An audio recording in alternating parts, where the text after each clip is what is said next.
Assalamu alaikum wa rahmatullahi wa barakatuh. Let's talk about Niger and the broader Sahel region.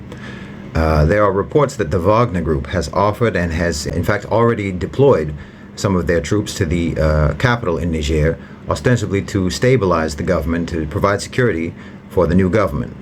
Now, if you have watched my content, then you'll know that this is something that I anticipated in my earlier comments on the situation. Wagner has also allegedly already been involved in some skirmishes with what's being called Al-Qaeda. Now, I say what's being called Al-Qaeda because it is widely accepted in Niger and across the region that what is known as Al-Qaeda in the Sahel is essentially the West's version, particularly the French, of Wagner. The French are believed by most of the people in the region to be the organizing, the funding, the arming, and the training force behind Al-Qaeda there. So if you want to listen to what people in the region think, then that's their view. If you want to listen to what the West says about it, then of course they will say that Al-Qaeda is an organically created group of radicals who apparently are dedicated, for whatever reason, to ensuring that Western military presence in the Sahel remains fully justified. So basically, either way, you have to conclude that this group is serving Western interests, either knowingly or unknowingly. Personally, I'm inclined to feel that the sentiments of the people in the region have the most credibility on this issue. Now, the new government, the coup government in Niger, has reportedly declared that they will cease exportation of uranium to France, which is a country that has roughly 70% of their energy derived from nuclear power. So this decision by Niger is tantamount to blowing up France's Nord Stream pipeline. Earlier, you'll know that I speculated that the UAE and Saudi Arabia and Russia could have been involved in the coup in Niger. Now, that may or may not be the case, but it's not unreasonable to suspect. Whatever the case may be, when any country in Africa makes a move to sever its ties with the West or to remove the neo-colonialist yoke from their necks, obviously Russia and China will immediately step into the vacuum. And the UAE and Saudi Arabia have positioned themselves to act as brokers in the region for both the Chinese and the Russians. So their involvement is likely going to be there on some level.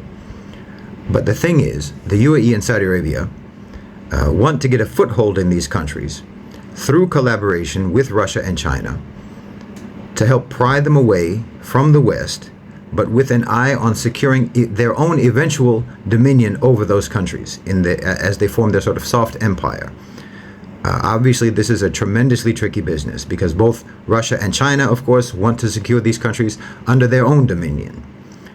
So there's going to be some tension there between the partners, the non-aligned partners who are involved in that. The UAE doesn't want to get muscled out by Wagner, which has proven to be a ruthlessly effective force and has gained considerable influence, for example, in Mali. The UAE doesn't want to see the entire Sahel region consolidated under Wagner. And of course, the UAE and Saudi Arabia have their own experience and have their own access to mobilizing jihadi groups, extremist groups, radical groups, and they have their own militias, they have their own private militias, and they have considerable influence over the Egyptian army.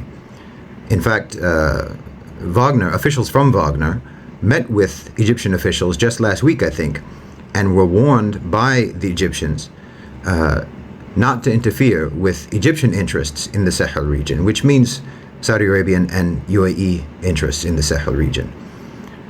So we can see that there already is some tension between the Emiratis, the Saudis, and the Russians. Also, there is the possibility of an ECOWAS intervention in Niger on behalf of the West.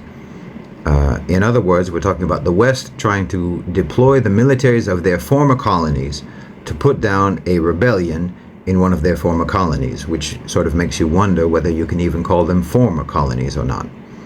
But fortunately, there is significant opposition or resistance to this idea, with several countries in ECOWAS outright refusing to approve an ECOWAS intervention, and there's even been considerable public opposition to such an intervention in the countries that have called for it, such as in Nigeria.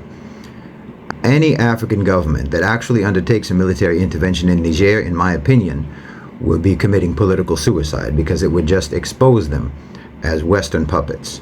So what is likely to happen in Niger? As long as Niger takes a hard stance against the export of uranium to France, or even if they take a hard stance on the terms of exportation, it seems inevitable that there's going to be violence. This violence is either going to take the form of official military action, or it will be in the form of paramilitaries seeking to sow chaos in Niger, meaning battles between Wagner and Western-backed terrorists and potentially UAE and Saudi-backed jihadis. That latter seems the most likely to me. Alternatively, Niger could negotiate an export deal to alleviate French and Western aggression, but I think that anything like this would have to be negotiated between Niger and the owners and controllers of global financialized capital directly, and not the French government.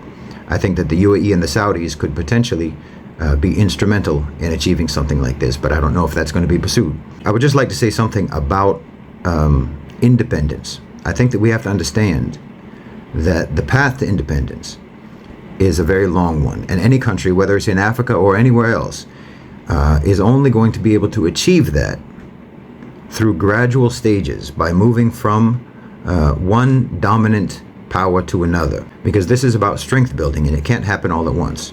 You're going to have to move through stages of incremental decreases in foreign domination. So the Russians and the Chinese are less tyrannical than the West, and they do allow for greater economic development. And then the GCC would be potentially even less domineering, and so on. As much as a country would like to be able to achieve full independence immediately, it's just not feasible or realistic. For the time being, severing ties with the West is an important step, even while knowing that this will mean some degree of subordination under Russia and China. It's still better than being under the French or the Americans. And it is a step closer to developing the strength necessary for eventually achieving actual full independence. So kicking out the French, kicking out the West, obviously it doesn't mean independence.